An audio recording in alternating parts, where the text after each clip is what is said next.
ఈ సమావేశానికి హాజరైన పెద్దలందరికీ కూడా నమస్కారాలు తెలియజేసుకుంటున్నాను. గత కొన్ని నెలలుగా లడ్డూ వివాదాన్ని ప్రజలందరూ గమనిస్తూ ఉన్నారు. తప్పుడు ప్రచారాలతో ప్రతిసారి ప్రజల్లోకి వచ్చి లడ్డూ వివాదంపై ఏవంటే అవి మాట్లాడుతూ ఉన్నారు.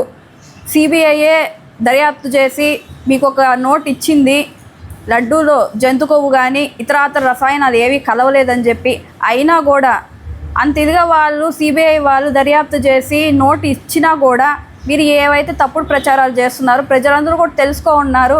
కానీ అయినా కూడా వాటన్నిటిని కూడా ఆపకుండా, ఇంకా దుష్ప్రచారం అనేది మానకుండా లడ్డూ వివాదంపై ఇంకా మీరు చర్చలు ముందుకు తీసుకెళ్తున్నారు. ప్రజలందరికీ తెలుసు వెంకటేశ్వర స్వామి లడ్డూ ప్రసాదం అంటే ఎంత ఇదిగా తీసుకుంటారని చెప్పి, దాన్ని కూడా కొంచెం ఇదితో తీసుకునే విధంగా కూడా మీరు తెలియజేస్తూ ఉన్నారు. ఇలా మీరు చేస్తే మీకు ఏం ప్రయోజనం ఉంటుందో తెలియదు చేస్తున్నారో కానీ లడ్డూ వివాదంపై ఇంకనైనా కూడా ఈ ఆరోపణలు మాని ప్రజల అభివృద్ధి కోసం ముందుకు తీసుకెళ్తారని చెప్పి, ఇంకా ఈ డైవర్షన్ పాలిటిక్స్ అనేటివి కూడా ఆపేసి ప్రజల కోసం పనిచేయండి, రాష్ట్రాన్ని ముందుకు తీసుకెళ్తారని చెప్పి కోరుకుంటూ సెలవు తీసుకుంటాం. మరిన్ని న్యూస్ అప్డేట్ కోసం A3 న్యూస్ ఛానల్ని సబ్స్క్రైబ్ చేసి బెల్ ఐకాన్ను ప్రెస్ చేయండి.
మరిన్ని న్యూస్ అప్డేట్ కోసం A3 న్యూస్ ఛానల్ని సబ్స్క్రైబ్ చేసి బెల్ ఐకాన్ను ప్రెస్ చేయండి.